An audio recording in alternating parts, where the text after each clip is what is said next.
Hello students, कैसे हैं आप सब।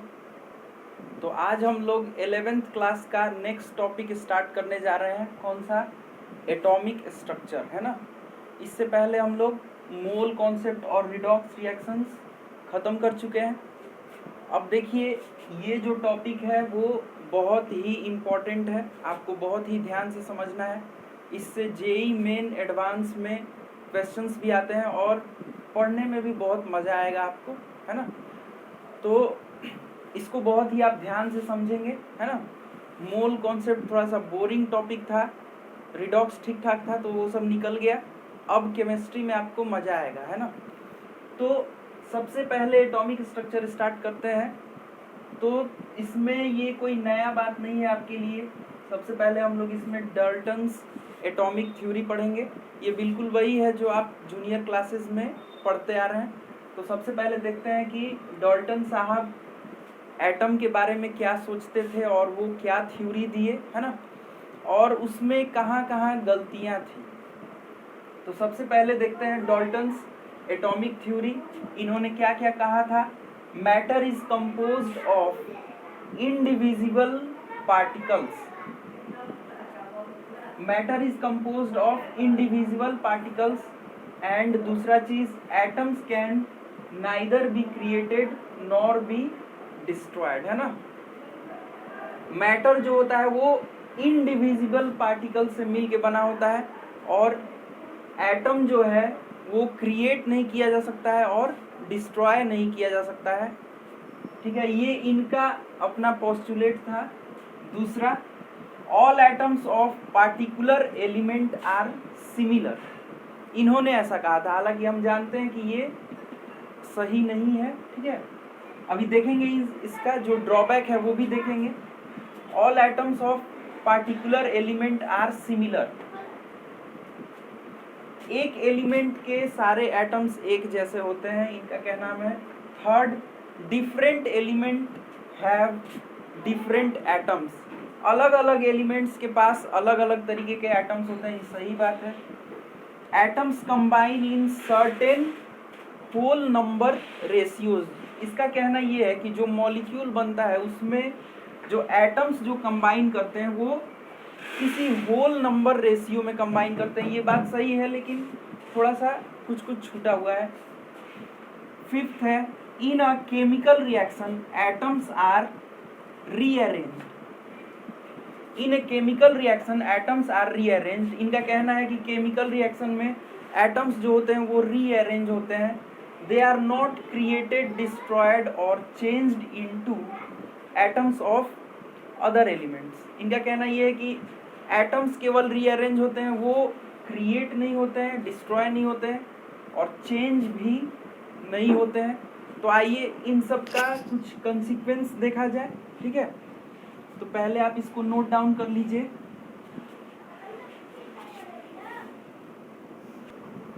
तो अब हम लोग बात करते हैं कि इसमें ड्रॉबैक्स क्या क्या था। देखिए, हम यहीं पे लिख देंगे, लेकिन आप अलग से लिखिएगा ड्रॉबैक्स और उसके बाद पॉइंट करके लिखिएगा। तो ऐसे आप लोग जानते भी होंगे। पहला क्या है, matter is composed of individual particles. Atoms can neither be created nor be destroyed. इनका कहना यह है कि एटम को क्रिएट नहीं किया जा सकता है और डिस्ट्रॉय नहीं किया जा सकता है। लेकिन हम लोग जानते हैं कि by discovery of electron, proton and neutron, ये स्टेटमेंट इनका गलत हो गया। Atoms can further be subdivided into these fundamental particles, electron, proton and neutron, है ना। तो ये एक चीज तो ये हो गया। दूसरा, all atoms of he element इसमें सेम है, लेकिन ये देखिए, ये क्लोरीन 35 है, ये क्लोरीन 37 है, तो इस तरीके से ये गलत हो गया। Different element have different atoms, ये सही है। Atoms combine in certain whole number ratios, ये बात तो सही है। होल नंबर रेशियो में भी कंबाइन करते हैं, लेकिन कुछ कुछ नॉन स्टाइक्योमेट्रिक कंपाउंड्स भी होते हैं जो एग्जिस्ट करते हैं। नॉन नॉन स्टाइक्योमेट्रिक कंपाउंड में सिंपल रेशियो नहीं होता है, सिंपल होल नंबर रेशियो नहीं होता है, फ्रैक्शनल टाइप का होता है। तो ये चीज सही है, लेकिन ऐसा नहीं है कि सिर्फ होल नंबर रेशियो में ही कंबाइन करते हैं। जैसे इसका ड्रॉबैक क्या है, नॉन स्टाइक्योमेट्रिक कंपाउंड, ये आगे पढ़ेंगे। जैसे कुछ इस टाइप के कंपाउंड भी एग्जिस्ट करते हैं, ठीक है। तो यहाँ पे देखिए रेशियो जो है वो सिंपल नहीं है, फ्रैक्शनल रेशियो है। लास्ट वाला क्या बोल रहा है, in a chemical reaction atoms are rearranged, they are not created, destroyed or changed into atoms of other element।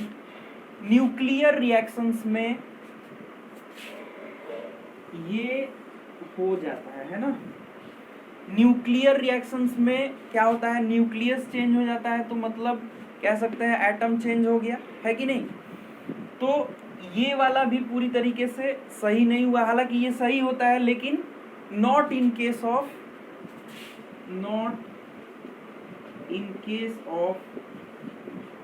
Nuclear reaction, जो हम लोग आगे पढ़ेंगे, है ना। तो ये सब चीजें आप इसको अलग से लिखिएगा, हम इसी में बता दिए। तो ये सब इसका क्या था, ड्रॉबैक्स था।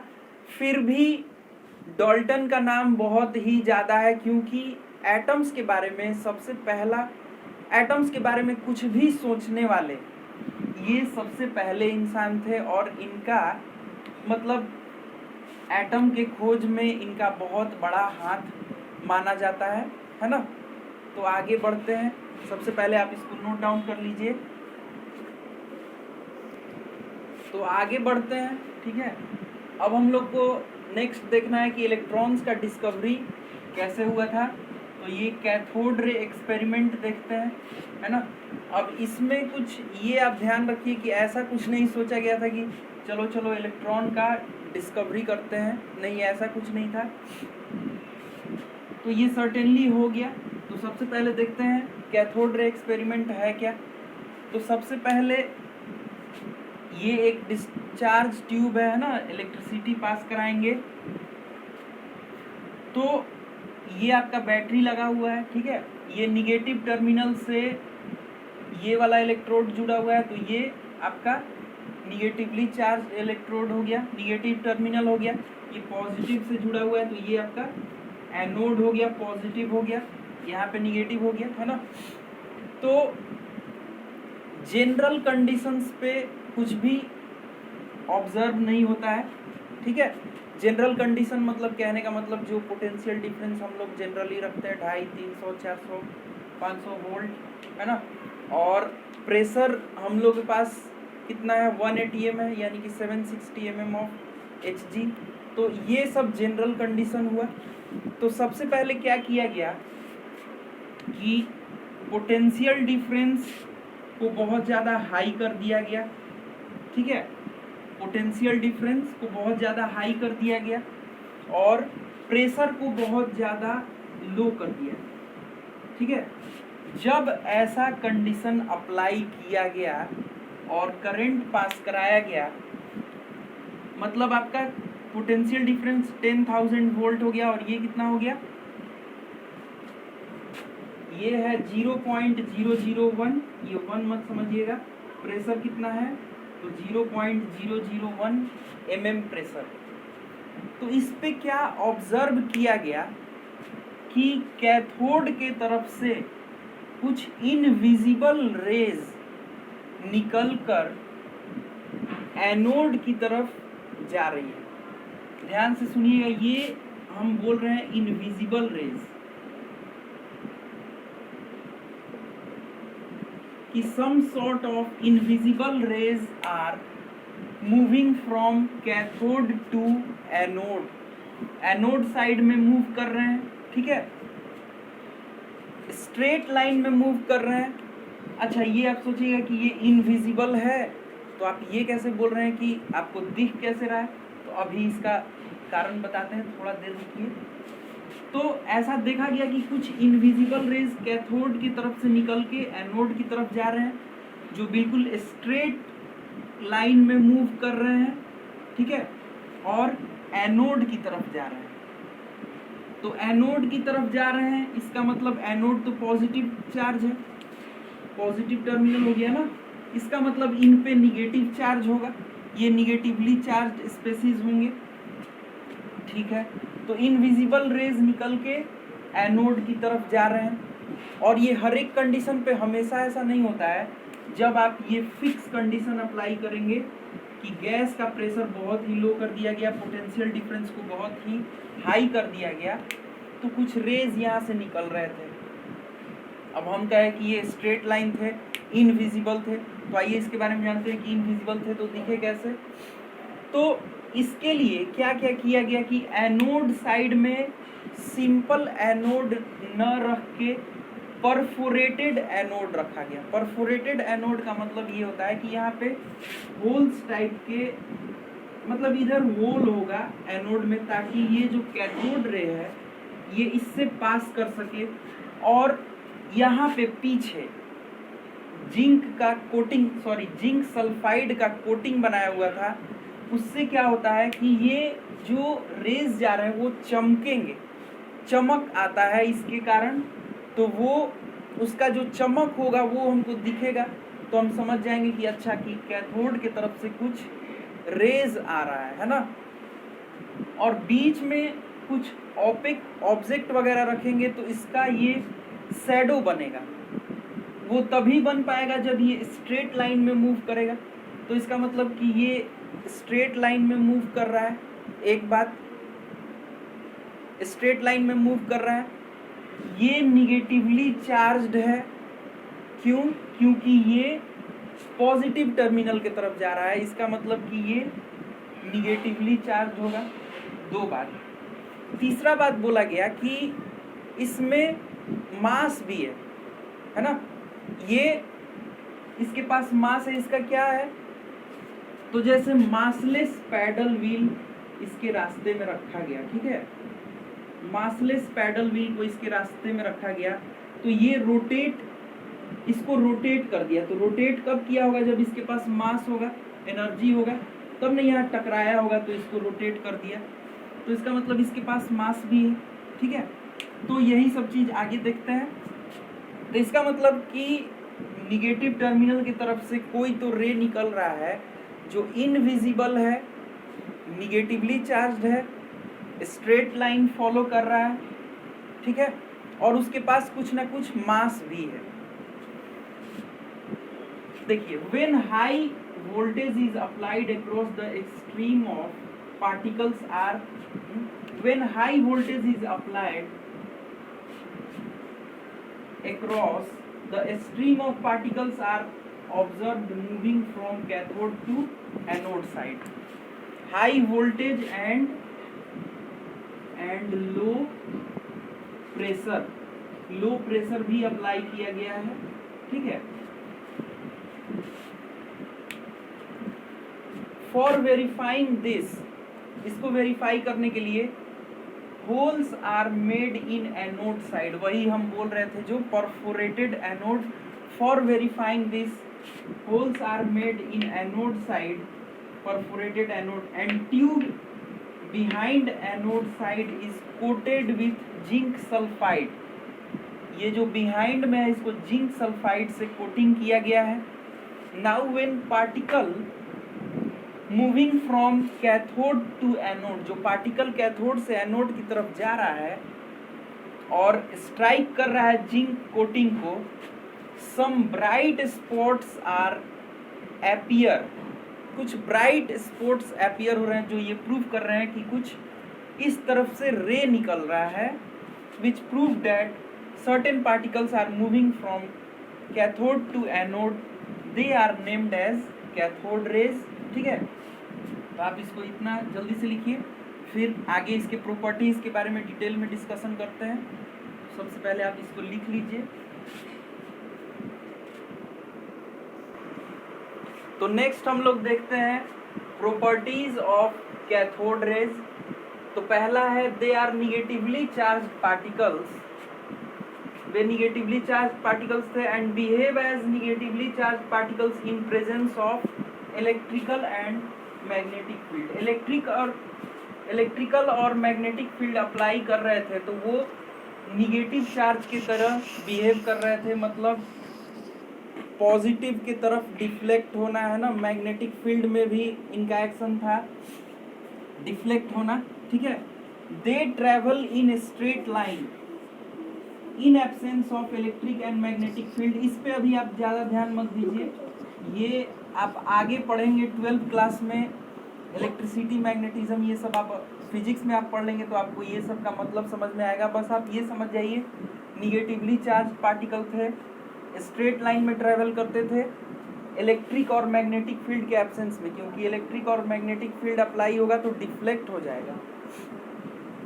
दे प्रोड्यूस हीटिंग इफेक्ट, इनका हीटिंग इफेक्ट भी था। when these rays are made to strike on a metal foil the latter get heated, तो इससे प्रूफ होता है कि इसका हीटिंग इफेक्ट भी था। they have certain mass, उनके पास कुछ मास भी था। कैसे? जो paddle wheel, massless paddle wheel रखा हुआ था इसके रास्ते में, है ना, उसको घुमा दिया। घुमाएगा कब? जब इसके पास खुद मास होगा तब ना, मास होगा तो एनर्जी होगा, तो ये घूम गया था, है ना, तो उससे प्रूफ होता है कि इसके पास कुछ ना कुछ मास तो जरूर होता है।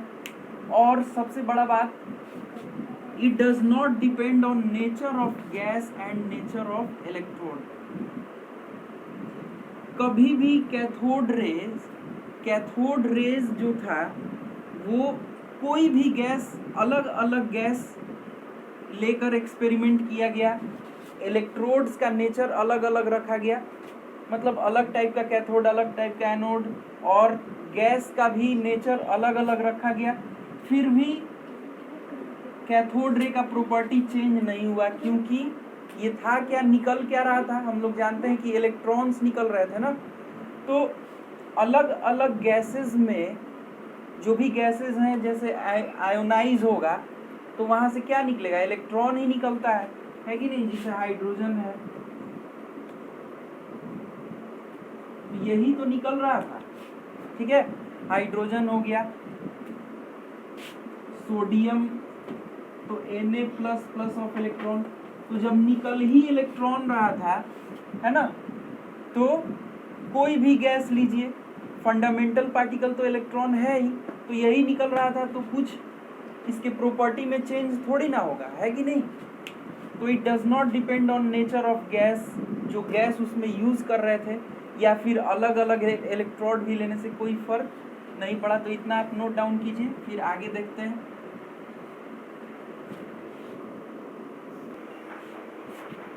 तो नेक्स्ट देखते हैं, देखिए ये सबसे इंपॉर्टेंट प्रॉपर्टी था इसका। ऑन चेंजिंग द गैस और electrode the properties of cathode ray remain same. It means that particle of cathode rays are fundamental and common. अभी आपको हम बताएं कि गैस का नेचर चेंज करने पे, या तो हाइड्रोजन लीजिए, सोडियम लीजिए, कोई भी गैस लीजिए और कोई भी इलेक्ट्रोड सिस्टम यूज कीजिए, जो कैथोड रेज के जो भी प्रॉपर्टीज हम लोग पढ़े वो सब का सब मैच कर रहा था बिल्कुल पूरी तरीके से। इसका मतलब कि कुछ ना कुछ जो कैथोड रेज के पार्टिकल्स हैं वो फंडामेंटल हैं। इसका मतलब कि सारे ही गैसेस में मिल रहे हैं, इसका मतलब सब में मिल रहा है, तो फंडामेंटल है, फंडामेंटल एंड कॉमन, है ना। तो उसी को नाम रख दिया गया, क्या, इलेक्ट्रॉन नाम रख दिया गया, कि चलो भाई ये इलेक्ट्रॉन, इसका नाम रख दिया जाए, ये सब में मिल रहा है और ये फंडामेंटल पार्टिकल है। और हम लोग जानते भी हैं जैसे गैसेस आयोनाइज होते हैं तो उनमें से कॉमन क्या निकलता है, तो इलेक्ट्रॉन ही निकलता है, ये वही चीज़ था। और इसी के कारण जब सेम ही चीज़ निकल रहा है, इलेक्ट्रॉन ही निकल रहा है, तो स्पेसिफिक चार्ज रेशियो अलग अलग गैसेस के लिए सेम तो आएगा ही। स्पेसिफिक चार्ज क्या होता है, specific charge charge by mass का रेशियो होता है। स्पेसिफिक चार्ज क्या है जी, चार्ज अपॉन मास। तो इलेक्ट्रॉन के लिए चार्ज E लिख दिया गया है और मास m लिख दिया गया है। तो अलग अलग गैसेस के लिए स्पेसिफिक चार्ज का रेशियो इसमें सेम आ रहा था। क्यों?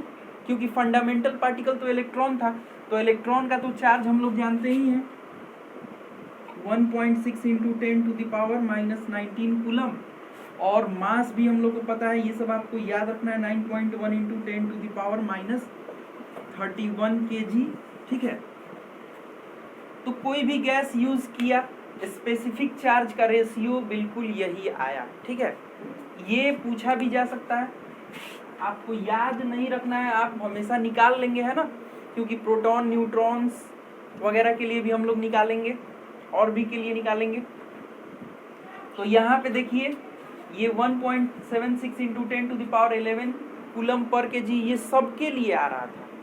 ठीक है, तो ये एक इम्पॉर्टेंट प्रॉपर्टी था। तो कुल मिला के ये बोल सकते हैं कि जो कैथोड रेज निकल रहे थे वो निगेटिवली चार्ज पार्टिकल्स थे, मतलब इलेक्ट्रॉन्स तो निगेटिवली चार्ज पार्टिकल होता ही है ना, और इलेक्ट्रिक फील्ड और मैग्नेटिक फील्ड में डिफ्लेक्ट भी करता है, कुछ ना कुछ मास होता ही है, तभी वो पैडल व्हील को क्या कर रहा था, रोटेट कर पा रहा था। ठीक है, और पैडल व्हील मासलेस होगा।